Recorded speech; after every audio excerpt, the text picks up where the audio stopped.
Assalamu alaikum wa rahmatullahi wa barakatuh. Bienvenue sur Al-Huda, votre source de lumière et de guidance dans ce monde complexe.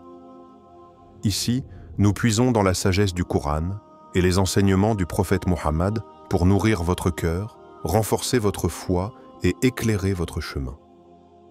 Que vous soyez en quête de réponses, des sondes spirituelles, d'inspiration ou simplement d'un moment de paix, Al-Huda est là pour vous accompagner avec des messages profonds, authentiques et porteurs d'espoir. Rejoignez-nous, car ensemble, avançons sur le sentier de la vérité, de la paix et de la lumière. Il arrive un moment dans la vie où tout semble s'effondrer. Mais ce que tu ne vois pas encore, c'est qu'Allah est en train de reconstruire. Si tu remarques ces signes, ce n'est pas un hasard. Ce sont des signes clairs que ton Créateur s'apprête à te bénir d'une vie plus belle, plus profonde, plus sereine. Écoute bien. 1. Le cœur qui se refuse au mal. Il y a un moment dans la vie d'un croyant où le cœur devient agité, sans raison apparente. Ce n'est pas une agitation extérieure, bruyante ou visible. Non, c'est une gêne silencieuse. Un poids léger mais constant. Quelque chose dans tes habitudes ne te laisse plus en paix. Ce que tu faisais autrefois avec légèreté devient aujourd'hui un fardeau pour ton âme. Tu regardes un contenu que tu aurais trouvé divertissant auparavant et tu ressens une gêne. Tu prononces une parole légère, mais elle laisse un arrière-goût amer. Tu entends une rumeur, mais au lieu d'y plonger, ton cœur se retire. Ce ne sont pas des accidents. Ce sont des signaux divins, des avertissements doux, discrets, mais puissants. Le prophète nous a donné un critère subtil mais infaillible. Le péché est ce qui trouble ton cœur. Muslim. Et ce trouble n'est pas là pour te punir. Il est là pour t'élever. Allah n'a pas besoin de te frapper pour te réveiller. Parfois, il agit par le simple inconfort de l'âme. Il purifie ton intérieur, sans même que tu t'en rendes compte. Et quand ton cœur commence à rejeter le mal de lui-même, c'est qu'il est en train de guérir. C'est un signe de transformation. C'est Allah qui façonne ton intérieur dans le secret. Il est en train de retirer le goût du péché de ta vie pour te donner le goût de sa proximité. Ce rejet du mal, ce recul instinctif devant l'injustice ou l'égarement, c'est le reflet d'une lumière naissante dans ton cœur. Et cette lumière, elle ne fait pas de bruit. Elle ne s'impose pas, elle s'installe doucement. Tu n'as pas besoin de grandes révélations, tu n'as pas besoin d'un événement spectaculaire. Parfois, la preuve qu'Allah est en train de rendre ta vie belle à nouveau, c'est ce cœur qui ne veut plus du lait. Tu sens que tu ne peux plus mentir, même si personne ne t'écoute. Tu ne peux plus tricher, même si personne ne te voit. Tu ne peux plus rire de choses injustes, même si tout le monde le fait. C'est une forme de malaise, mais un malaise béni, car c'est le prélude à une nouvelle étape. Ce n'est pas une perte, c'est un gain invisible. Peu de gens remarquent cette transformation. Elle est souvent silencieuse, mais elle est plus puissante qu'un changement visible. C'est Allah qui te nettoie, de l'intérieur vers l'extérieur. Et tu ne pourras peut-être jamais expliquer ce que tu ressens, mais tu sauras, au fond de toi, qu'il se passe quelque chose. Ton âme est en train de revenir à sa nature, celle qu'Allah lui a donnée, celle qui aspire au bien, qui rejette le mal et qui, peu à peu, se prépare à accueillir le bonheur véritable, celui que seul le Très-Haut peut offrir. 2. La perte qui apporte la paix. Style apaisant, voix douce, presque mélodique. Il y a des jours où l'on perd tout, ou du moins c'est ce que l'on pense. Un emploi qui faisait partie de ton identité, une personne dont la voix résonnait dans tes silences, une opportunité que tu croyais être celle de ta vie. Et puis, sans crier gare, tout s'effondre. Mais étonnamment, ce n'est pas le chaos, c'est le calme. Comme si ton âme savait quelque chose que ton cœur n'a pas encore compris. Dans ce silence intérieur, il y a un secret, un signe. Un murmure discret d'Allah qui te dit « Ce n'était pas une fin, c'était un détachement. Je suis en train de réécrire ton histoire. » Il y a des pertes qui ne sont pas des retraits, mais des libérations. des arrachements nécessaires, comme une main qui arrache une épine que tu avais laissée trop longtemps plantée dans ta chair. Tu croyais que cette chose faisait partie de toi, mais elle t'épuisait, t'alourdissait, ralentissait ton âme. Le Coran nous rappelle avec une tendresse infinie: il se peut que vous détestiez une chose alors qu'elle est un bien pour vous. Al-Baqarah, de 216. Et ce verset, aussi simple soit-il, résonne comme un baume pour celui qui a tout perdu, ou croit avoir tout perdu. Car Allah ne t'arrache jamais quelque chose sans sagesse. Il ne t'enlève rien sans avoir préparé quelque chose de plus profond, de plus pur, de plus aligné avec ta mission d'âme. Il faut parfois que l'on te retire ce que tu serres trop fort pour que tu comprennes que ce n'est pas l'objet de ton attachement qui te faisait vivre, mais Allah. Et lorsqu'il t'enlève un pilier que tu pensais inébranlable, c'est souvent pour te ramener à lui. Parce que, dans cette perte, il y a un recentrage. Tu cesses de courir vers ce monde et tu commences à te tourner vers celui qui t'a toujours attendu. Pas avec colère, pas avec rejet, mais avec douceur. As-tu remarqué? Ce n'est pas toujours le bruit qui change une vie. Parfois, c'est ce silence intérieur, ce vide que tu ressens après une perte, qui devient le berceau d'une nouvelle relation avec ton Créateur. Et dans cette paix étrange, tu commences à respirer autrement, à prier sans demande, à invoquer sans peur, parce que ce que tu as perdu a allégé ton âme. Ne vois plus la perte comme une punition.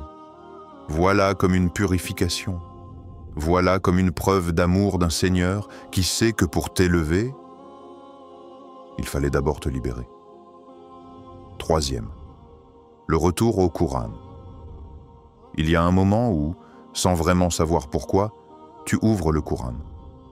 Peut-être était-ce un vieux mouchaf couvert de poussière. Peut-être une application sur ton téléphone. Tu pensais juste lire un verset ou deux, mais tu restes. Tu continues.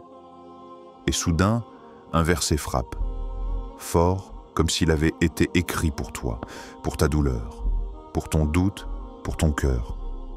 Ce n'est pas une coïncidence, c'est un appel silencieux. C'est Allah qui te parle. Quand Allah veut transformer ton cœur, il commence par t'attirer doucement vers sa parole. Ce n'est pas une simple lecture, c'est une rencontre, c'est une secousse intérieure. Tu n'es plus le même après avoir lu certains versets.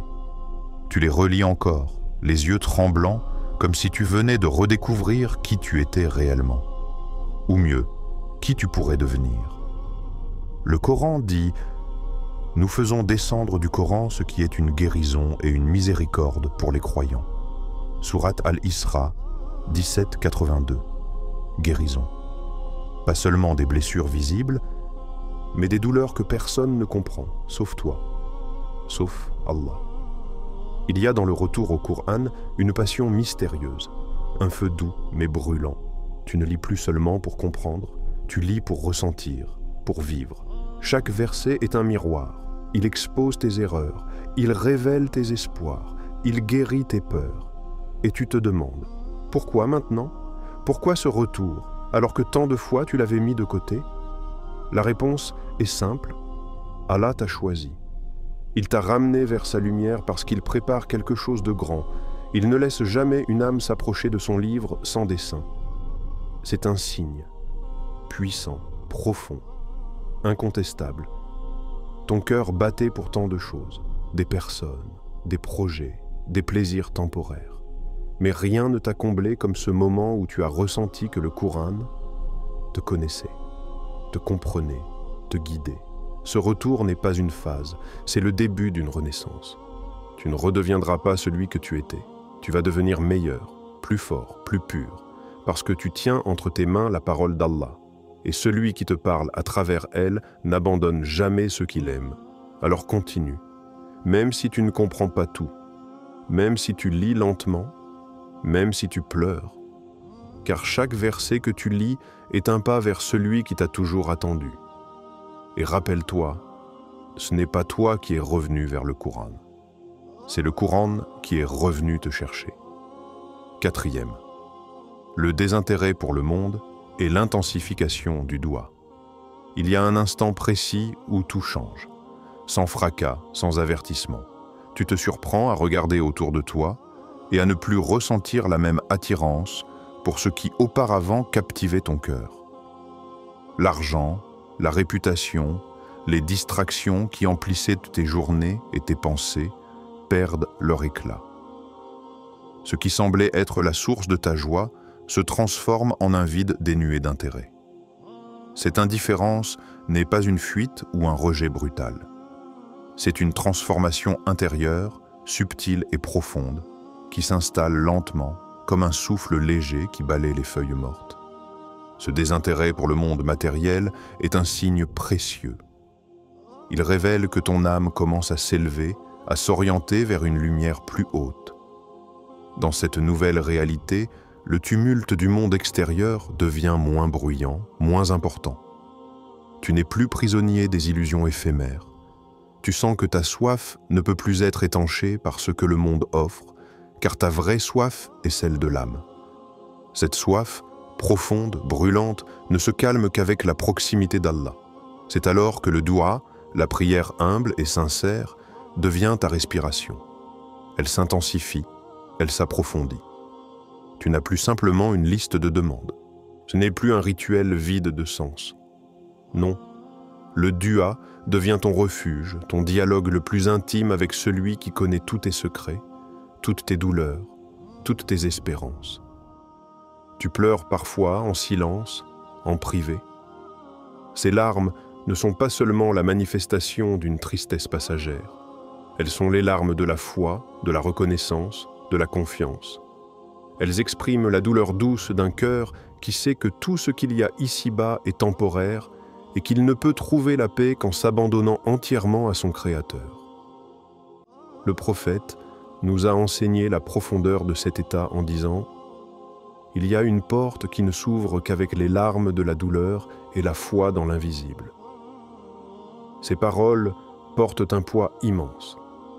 Elles nous disent que la percée spirituelle, le changement réel et durable, ne se manifeste qu'après avoir traversé cette épreuve intérieure. Pleurer, se sentir vulnérable, et pourtant croire fermement en ce qui est invisible, en la sagesse divine, en la promesse d'Allah. Ton cœur est désormais concentré sur cette relation unique et sacrée. Chaque dua, chaque moment de recueillement devient plus qu'une demande. C'est un témoignage de ta confiance absolue, une offrande d'amour et de soumission. Tu comprends que tu n'es pas seul, même quand tout semble s'effondrer autour de toi. Le désintérêt pour les choses matérielles n'est pas un abandon du monde, mais un signe de maturité spirituelle. C'est la preuve que tu commences à vivre pour l'éternité, que ta vraie maison n'est pas ici-bas, mais auprès d'Allah. Et cette conscience t'aide à porter avec patience les épreuves qui s'imposent, sachant qu'elles sont temporaires, qu'elles sont un tremplin vers la lumière. La sincérité de ton dua est comme une clé qui ouvre peu à peu les portes du ciel. Tu ne cherches plus seulement à demander, mais à comprendre, à écouter, à sentir la présence d'Allah dans chaque moment de ta vie. Cette relation devient la source d'une paix profonde, d'une sérénité qui ne dépend plus des circonstances extérieures. Et voici la promesse cachée dans ce signe, ta percée est proche. Ce n'est pas un espoir vague, c'est une certitude spirituelle. Quand le cœur se tourne vers Allah avec cette intensité, quand il renonce au superflu et s'accroche à l'essentiel, alors les portes du changement s'ouvrent. Tu es dans cette phase rare où l'âme s'épure, où la lumière commence à pénétrer les ténèbres. Le chemin peut sembler difficile, mais il est jalonné de bénédictions invisibles. Ta prière devient le moteur de ta transformation. Chaque instant de foi t'éloigne un peu plus de la faiblesse et t'ouvre à la force divine. Alors continue à prier, même quand la fatigue pèse, même quand le doute s'immisce, car cette intensification du dua est la voix de ton âme qui réclame sa renaissance. Et Allah, le plus miséricordieux, répond toujours à celui qui revient vers lui avec sincérité. 5e, l'isolement, porteur de sérénité. Dans le tumulte incessant du monde, il arrive un moment où tu te retrouves seul. pas simplement physiquement seul, mais spirituellement retiré, comme éloigné des bruits, des regards, des attentes. Ce n'est pas une solitude amère, celle qui serre le cœur et creuse le vide. Non, c'est un isolement différent, un refuge sacré, où chaque souffle devient plus lourd de sens, où le temps semble s'étirer et où l'âme trouve enfin un espace pour respirer.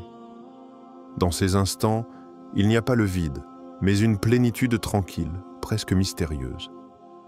Une paix profonde qui s'installe comme un voile doux sur ta poitrine. Tu pourrais croire que tu es perdu, mais en vérité, tu es retrouvé. Retrouvé par celui qui ne t'a jamais quitté. Allah dit dans le noble Coran, « N'est-ce pas Allah qui suffit à son serviteur » Sourate Az-Zumar 39-36. Cette parole résonne comme un écho dans le silence de ton isolement. C'est un rappel doux et puissant, une vérité qui transcende toutes les douleurs humaines. Quand tout semble t'échapper, quand le monde s'éloigne, quand tu es coupé des autres, Allah te montre que sa présence est plus qu'assez, qu'il suffit à lui-même et qu'il suffit à son serviteur. Cet isolement n'est pas une punition ni un abandon. C'est une étape, un passage obligé dans le cheminement de l'âme. Une purification nécessaire. Dans la solitude choisie, dans ce recul du tumulte, ton cœur se dépouille des attachements inutiles, des illusions éphémères. Les bruits du monde s'atténuent et laissent place à une écoute profonde, à une contemplation sincère. Imagine un lac tranquille au petit matin. Pas une ride ne trouble sa surface. Tout est calme, silencieux, presque sacré. Ton isolement, c'est ce lac, ce moment où l'agitation s'efface, où la nature intérieure reprend ses droits. C'est dans cette quiétude que ton âme peut guérir, que ta foi peut se renforcer, que ta lumière intérieure peut grandir. Dans ce temps suspendu, tu réalises que la solitude n'est pas un manque, mais une richesse. Que loin des regards, loin des jugements, tu peux être pleinement toi-même. Que loin des attentes des autres, tu peux enfin entendre la voix d'Allah, douce et constante, te guidant pas à pas. Ce moment d'isolement est aussi un appel à la confiance. À la confiance en celui qui tient les clés du destin, qui connaît les secrets de ton cœur. La sérénité qui t'habite n'est pas le fruit du hasard. Elle est un cadeau divin, un signe que tu es sur la bonne voie, que ta purification progresse, que ta patience porte ses fruits. Certains pourraient craindre ce retrait, le voir comme un exil. Mais dans la lumière de la foi, cet isolement devient un voyage intérieur, une quête de vérité. C'est un espace où tu apprends à te connaître vraiment, à reconnaître tes faiblesses sans honte, à embrasser tes forces avec humilité. Dans le silence, tu peux enfin t'ouvrir à la présence d'Allah, sentir son souffle dans ton cœur, percevoir sa miséricorde infinie, goûter sa paix qui dépasse toute compréhension. Là, dans ce refuge intérieur, tu n'es plus seul. Tu es accompagné du meilleur des compagnons, celui qui ne dort jamais, celui qui ne faillit jamais. Cette sérénité née de l'isolement est une promesse. Une promesse que la beauté et la lumière viendront, que les épreuves sont temporaires, que la douceur d'Allah remplira ta vie, que ce temps seul n'est qu'une préparation, un travail subtil que fait Allah sur ton âme pour te rendre plus fort, plus pur, plus proche de lui. Alors, quand tu te sens seul, ne désespère pas. Accueille cette solitude comme un trésor. Respire profondément. Et rappelle-toi que dans chaque moment d'isolement, Allah est là. Il suffit à son serviteur et il suffit à toi. Dans ce silence sacré, que ton cœur se repose, que ta foi s'élève et que ta patience se renouvelle. Car c'est souvent dans les espaces vides que la lumière divine s'infiltre le plus intensément, éclairant chaque recoin obscurci de l'âme. Sois patient dans cet isolement, sois attentif à ce calme intérieur. Il est le prélude à une renaissance, à un renouveau qui illuminera ton existence. 6. La gêne malgré le succès. Le succès est souvent associé à la joie, à la célébration, à un sentiment d'accomplissement. Pourtant, il arrive un moment où, au sommet de tes réussites, tu ressens une émotion tout autre, une gêne, un poids dans le cœur, une humilité sincère. Cette sensation, paradoxalement, ne vient pas de la peur ou de l'insécurité, mais d'une conscience profonde que tout ce que tu as accompli n'est en réalité qu'un don d'Allah. Tu te rends compte que sans sa volonté, sans sa grâce, aucun de ses succès n'aurait pu voir le jour. Cette gêne n'est pas une faiblesse, c'est une lumière dans l'obscurité. C'est la voix intérieure qui te rappelle que l'ego ne doit pas prendre le dessus, que l'arrogance est une prison invisible. Tu sens au fond de toi que ce que tu possèdes n'est pas ton œuvre seule, mais un privilège accordé par celui qui domine tout. Allah dit dans le Coran « Et ne détourne pas ton visage des gens, et ne foule pas la terre avec arrogance, car Allah n'aime pas le prétentieux et l'arrogant. » Sourate Luqman 31-18. Cet appel à l'humilité est une invitation à reconnaître la vérité essentielle de ta condition. Tu es un serviteur parmi des millions, fragile, dépendant de la miséricorde divine à chaque instant. Le prophète Muhammad a renforcé cette idée lorsqu'il a dit « Si vos péchés atteignaient les cieux et que vous vous repentiez sincèrement, Allah vous pardonnerait. » Tirmidhi. Ce hadith souligne la grandeur de la miséricorde d'Allah. Même si nous étions chargés du poids le plus lourd de fautes, un repentir sincère peut tout effacer. Cette vérité sublime est un baume pour le cœur troublé par ses propres erreurs, mais c'est aussi un rappel de la nécessité de demeurer humble, même dans les moments de réussite. Quand tu ressens cette gêne malgré ta réussite, c'est un signe clair que ton cœur est vivant, qu'il n'est pas devenu dur ou insensible à la réalité spirituelle.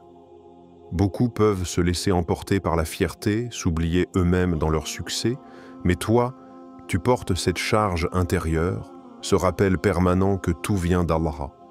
Cette conscience est précieuse, car elle ouvre une porte secrète vers la miséricorde divine.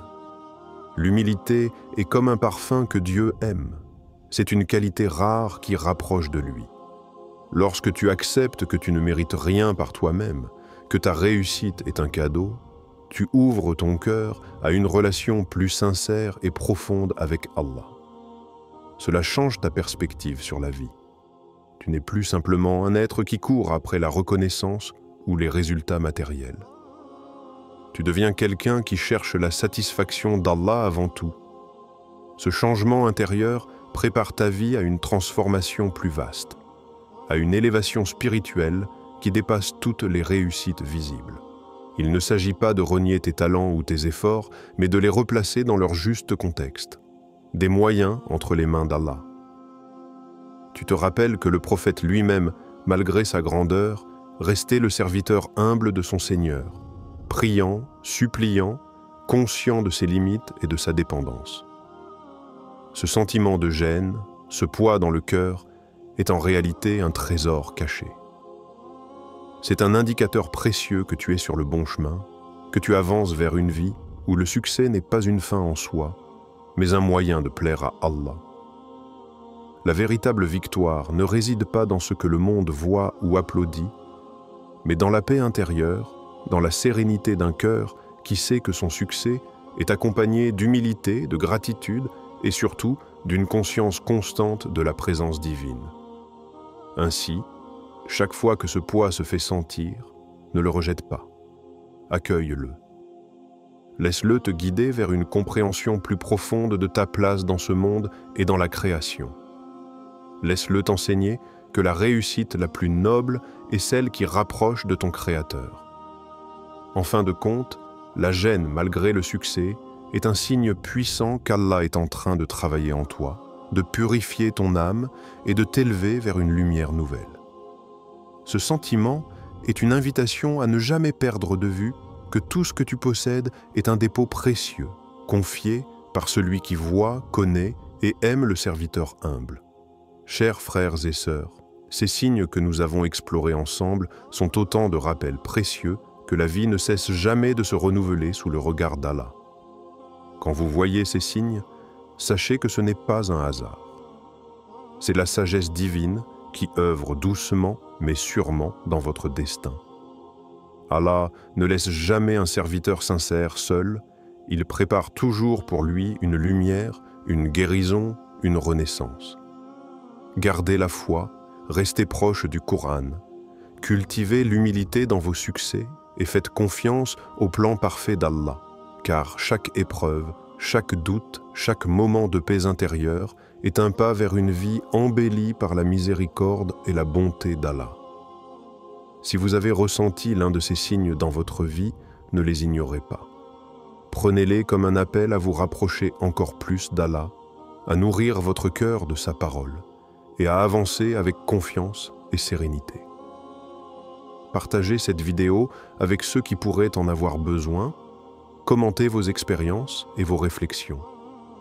Ensemble, bâtissons une communauté qui s'encourage dans la foi et la patience.